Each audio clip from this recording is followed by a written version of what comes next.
As we wait for the final tally of triple-digit temperatures for the year, some spring holdovers and late summer plantings keep on growing. But if you're looking forward to starting some of your cool season favorites, don't plant until you watch this fall garden guide for Central Texas. I'll share the details of planting seeds versus transplants, the perils of starting early, the risk and rewards of waiting to plant, and the best crops to start growing in your garden from September through November for Austin, Texas, and similar growing zones. I'm Scott from New Garden Road, always out here to inform, inspire, and elevate you.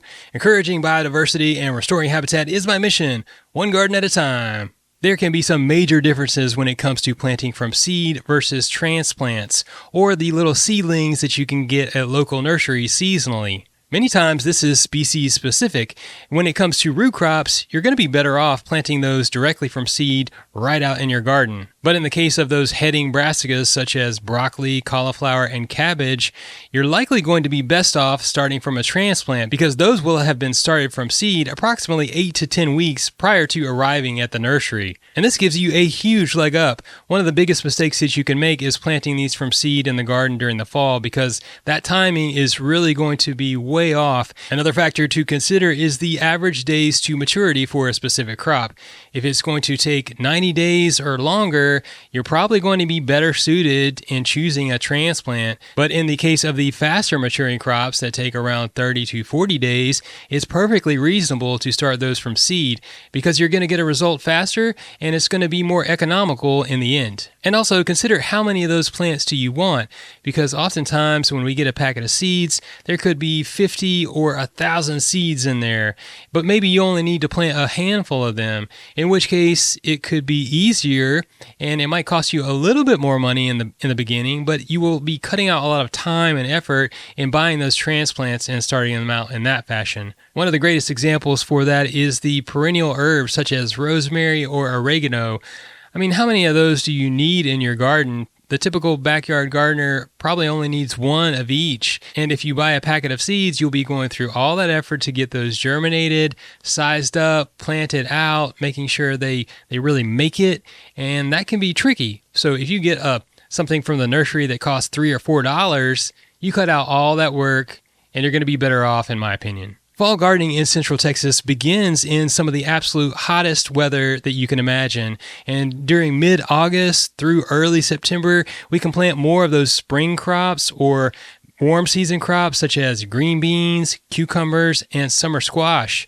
You can plant those directly from seed. They will germinate really quickly. They are going to take some extra care, such as 40% shade cloth, a really good layer of mulch there to protect the soil and retain moisture, drip irrigation, liquid seaweed, and you want to make sure you've got a healthy soil to start off with. Those are some of the pillars for optimal growing. You can also consider potatoes. Now, potatoes, you don't really plant from seed.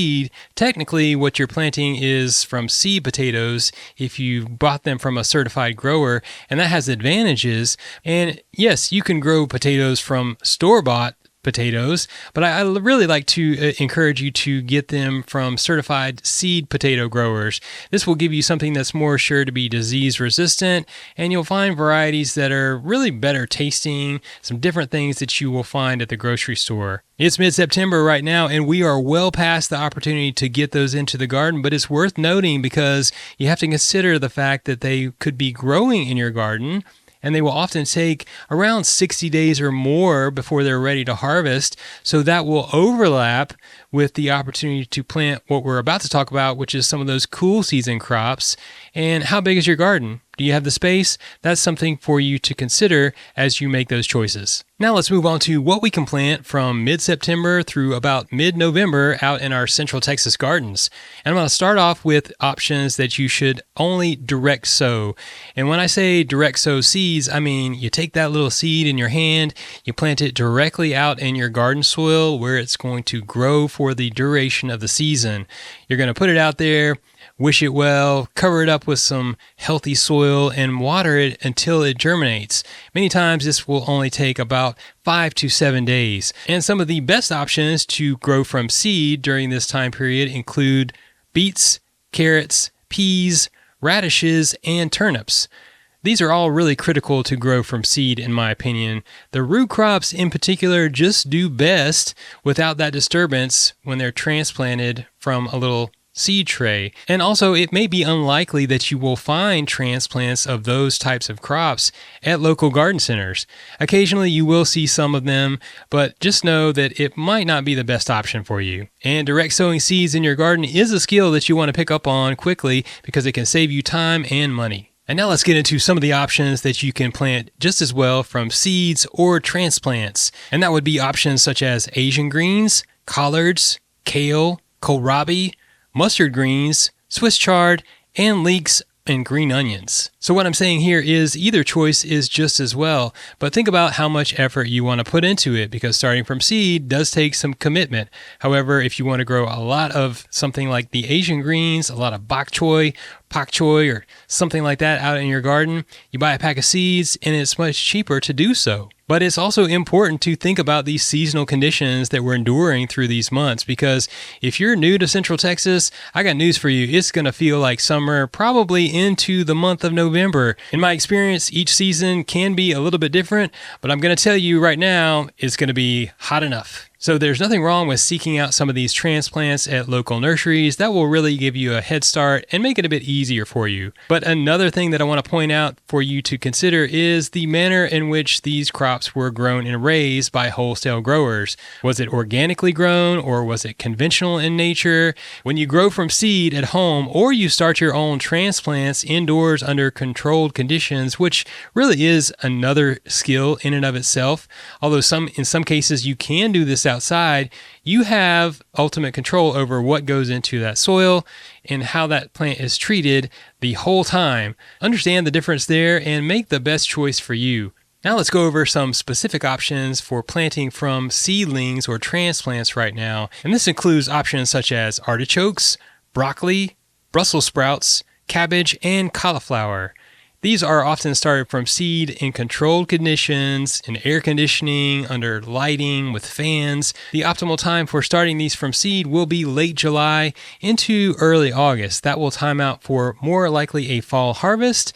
So if you haven't got those going yet, it's too late.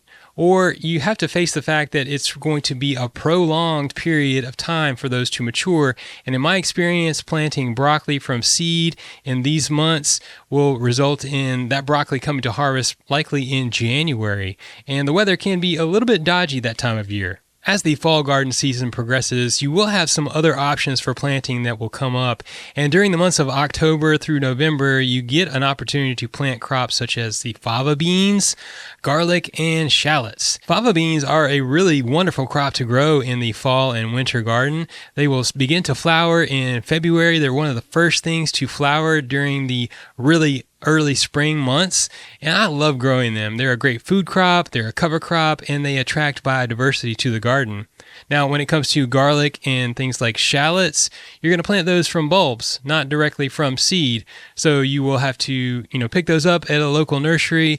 Again, I recommend buying certified seed garlic or shallots when you have the opportunity. It's just more likely that they will be of higher quality and free of pests and disease. There is one outlier that I want to cover here, and that is bulbing onions.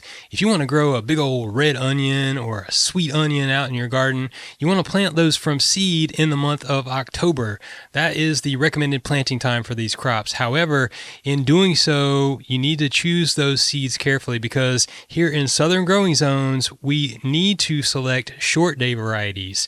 And what this means is, as these grow out in our garden from seed, they are triggered by the shorter days of winter to start developing their bulbs.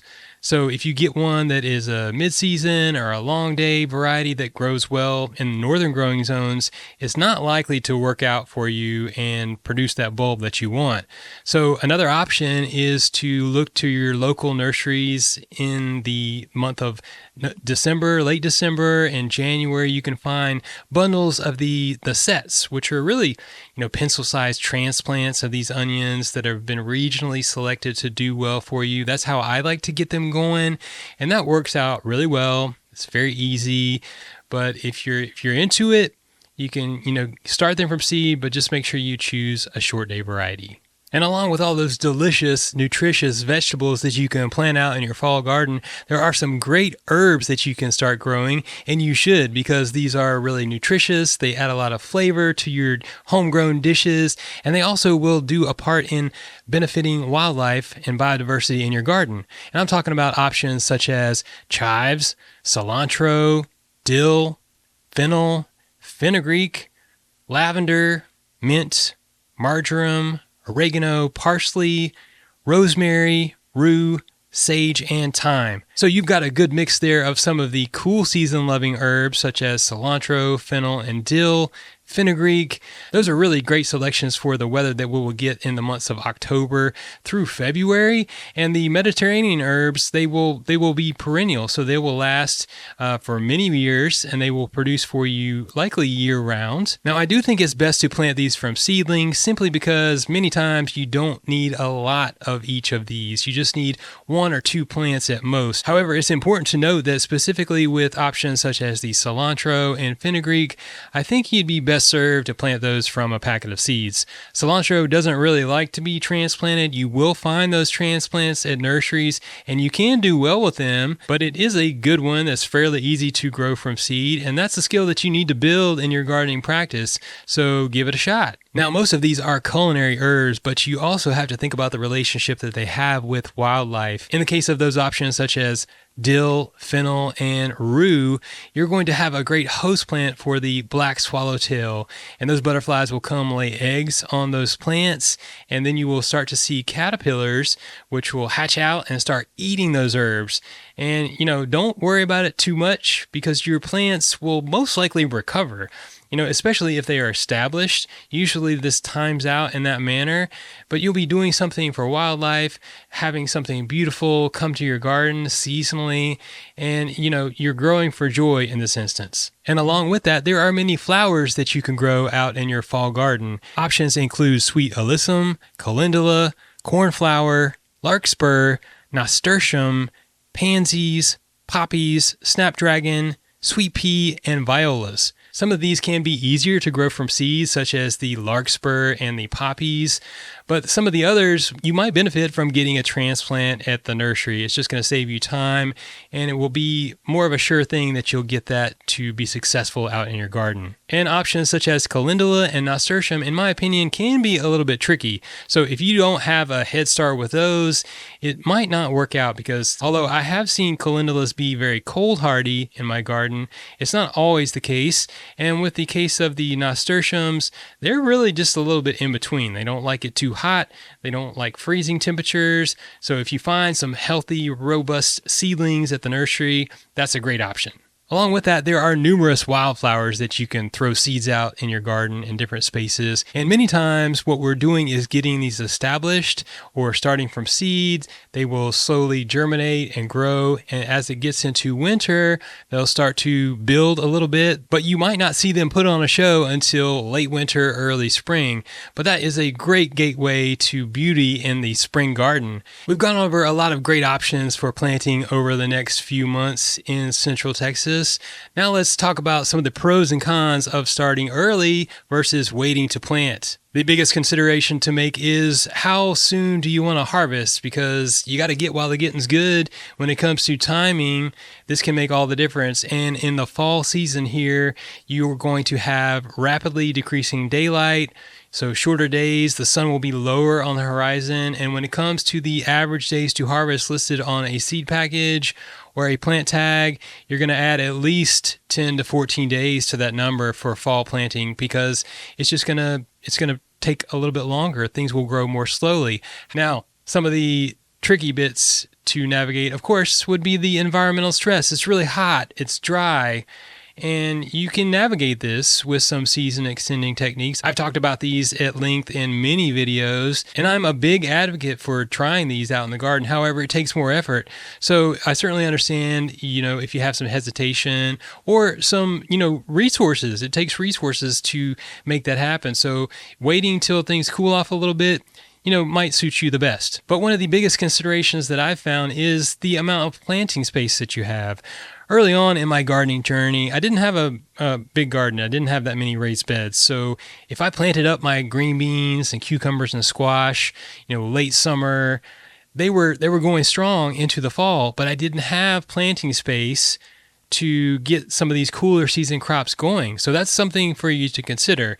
Do you have the planting space? Understanding when those, late summer crops will come to bear and how that crosses over and potentially gets in the way of some of your cool season options. So waiting to plant your fall garden has some advantages in that regard, because then you can allow some of those spring plantings or late summer plantings to mature and produce for you. But one of the caveats is, as the season progresses, the harvest window for some of these cool season plantings put out later in the season will coincide with what is often Arctic cold fronts. Many times we'll go from, 70s, 80 degrees, really mild weather to maybe 25 degrees overnight. And that can be a really harsh transition for a lot of these plants. So you have to be prepared with your season extending techniques. Row cover, you're going to have to be committed to the process. And this is really how I do it, because I see it as an advantage, because spring in Central Texas to me is a shoulder season. It is a really short segue in between, a rapid, Arctic cold period to what we can grow into the warmth of summer, well into the fall months. So if I can plant things out late, get them established, protect them through, probably around 6 to 8 weeks, when we have that period of potential cold weather, it's not guaranteed, then I will come up with an early spring harvest, and it can be really abundant with all these cool season crops. That's really a good way to get it done, but it does take some commitment and some effort and some resources. There are some great options for cover crops when it comes to the fall garden, and these shouldn't be overlooked, because maybe you've got a bare patch of soil, or you want to take a break, or you just want to grow something easy that will benefit your garden overall. Options include Austrian winter pea, hairy vetch, crimson clover, and fava beans. All of these have the capacity to fix nitrogen on their roots, which can be left in the soil after they are done growing, and that can go on to benefit future crops. Again, when they flower, they're going to be a great source of nectar for pollinators, and they also make a great habitat for beneficial insects and even some of the bad bugs, which maybe you're saying, wait, Scott, bad bugs in my garden? That's bad, right? Well, just remember, if you don't have the bad bugs, you're probably not going to have the good bugs either. So get out there and grow some. Why are you recording right now? Blah, blah, blah, blah, blah. Wait, I'll share the... What? Not bad. One more time. Always forget to look at the little details. Don't tell nobody. Okay? Now check out more awesome gardening videos on my channel. Make sure you like this video and follow New Garden Road for weekly content. You can grow your own food. Keep it organic.